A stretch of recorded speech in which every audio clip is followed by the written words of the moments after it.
जय श्री राम। नमस्कार, मैं सुप्रिया भटनागर।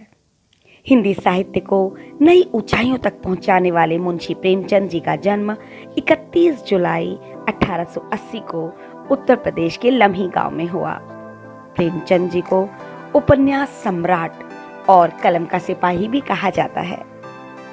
हिंदी साहित्य में अगर प्रेमचंद की चर्चा ना की जाए तो एक युग ऐसे ही निकल जाएगा। उनका जन्म एक कायस्थ परिवार में हुआ था। उनकी माता का नाम आनंदी देवी और उनके पिता का नाम मुंशी अजायब राय था। जब वे 7 साल के थे तभी उनकी माता का स्वर्गवास हो गया। जब 15 वर्ष के हुए तब उनकी शादी कर दी गई और 16 साल के होने पर उनके पिता भी उनको छोड़कर चले गए। इसके कारण उनका प्रारंभिक जीवन संघर्षमय रहा। उनकी बचपन से ही पढ़ने में बेहद रुचि थी। 13 साल की उम्र तक उन्होंने तिलिस्मे होशरुबा पढ़ लिया था और उन्होंने उर्दू के मशहूर रचनाकार रतननाथ शरसार, मिर्जा हादी रुस्वा और मौलाना शरर के उपन्यासों से भी परिचय प्राप्त कर लिया। उनका पहला विवाह 15 साल की उम्र में हो गया था। 1906 में उनका दूसरा विवाह शिवरानी देवी से हुआ, जो बाल विधवा थी। वे सुशिक्षित महिला थीं और उन्होंने कुछ कहानियां और प्रेमचंद घर में शीर्षक पुस्तक भी लिखी। उनकी 3 संतानें हुई, श्रीपत राय, अमृत राय और कमला देवी श्रीवास्तव।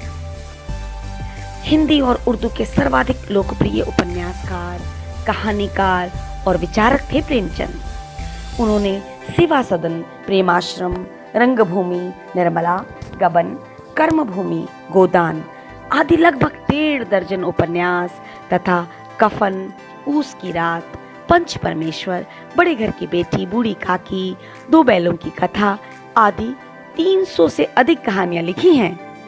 उनमें से अधिक हिंदी तथा उर्दू दोनों भाषाओं में प्रकाशित हुई। उन्होंने अपने दौर की सभी प्रमुख उर्दू और हिंदी पत्रिकाओं जमाना, सरस्वती, माधुरी, मर्यादा, चांद, सुधा आदि में लिखा। उन्होंने तो हिंदी समाचार पत्र जागरण तथा साहित्यिक पत्रिका हंस का संपादन और प्रकाशन भी किया। इसके लिए उन्होंने सरस्वती प्रेस खरीदा, जो बाद में घाटे में रहा और उन्हें बंद करना पड़ा। परंतु प्रेमचंद के साहित्यिक जीवन का आरंभ तो 1901 से हो चुका था। आरंभ में वे नवाब राय से उर्दू में लिखते थे। 1908 में उनका पहला कहानी संग्रह सोजे वतन प्रकाशित हुआ। देशभक्ति की भावना से ओतप्रोत इस संग्रह को अंग्रेजी सरकार ने प्रतिबंधित कर दिया और इसकी सभी प्रतियां जब्त कर ली गई और इसके लेखक नवाब राय को भविष्य में लेखन ना करने की चेतावनी दे दी गई। इसके कारण उन्हें नाम बदलकर प्रेमचंद नाम से लिखना पड़ा। 1906 से 1936 के बीच में लिखा गया प्रेमचंद का साहित्य इन 30 वर्षों का सामाजिक सांस्कृतिक दस्तावेज है। इसमें उस दौर के समाज सुधार आंदोलनों, स्वाधीनता संग्राम तथा प्रगतिवादी आंदोलनों के सामाजिक प्रभावों का स्पष्ट चित्रण है। उनमें दहेज, अनमेल विवाह, पराधीनता, लगान, छुआछूत, जाति भेद, विधवा विवाह, आधुनिकता, स्त्री पुरुष समानता आदि उस दौर की सारी प्रमुख समस्याओं का चित्रण मिलता है। हिंदी कहानी तथा उपन्यास के क्षेत्र में 1918 से लेकर 1936 के युग को प्रेमचंद युग कहा जाता है। प्रेमचंद साहित्य की वैचारिक यात्रा आदर्श से यथार्थ की ओर उन्मुख है। सेवा सदन तक आते आते महाजनी सभ्यता, गोदान और कफन जैसी रचनाएं अधिक यथार्थपरक हो गईं। इसके साथ साथ प्रेमचंद जी स्वाधीनता संग्राम के सबसे बड़े कथाकार हैं। इस अर्थ में उन्हें राष्ट्रवादी भी कहा जा सकता है। प्रेमचंद मानववादी भी थे और मार्क्सवादी भी थे। प्रेमचंद ने 1936 में प्रगतिशील लेखक संघ के पहले सम्मेलन को सभापति के रूप में संबोधित भी किया था। उनका यही भाषण प्रगतिशील आंदोलन के घोषणा पत्र का आधार बना। इस अर्थ में प्रेमचंद निश्चित रूप से हिंदी के पहले प्रगतिशील लेखक भी कहे जा सकते हैं। प्रेमचंद जी हिंदी सिनेमा के सबसे अधिक लोकप्रिय साहित्यकारों में से एक हैं। सत्यजीत राय ने उनकी 2 कहानियों पर यादगार फिल्में बनाई।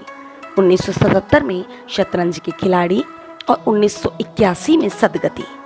उनके देहांत के 2 वर्षों के बाद सुब्रमण्यम ने 1938 में सेवा सदन उपन्यास पर फिल्म बनाई, जिसमें सुब्बालक्ष्मी ने मुख्य भूमिका निभाई।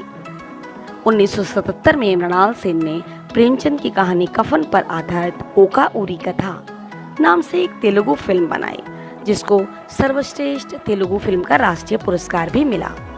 1963 में गोदान और 1966 में गबन उपन्यास पर लोकप्रिय फिल्म बनी। 1980 में उनके उपन्यास पर बना टीवी धारावाहिक निर्मला भी बहुत लोकप्रिय हुआ था। उनके बारे में जितना भी कहा जाए कम है।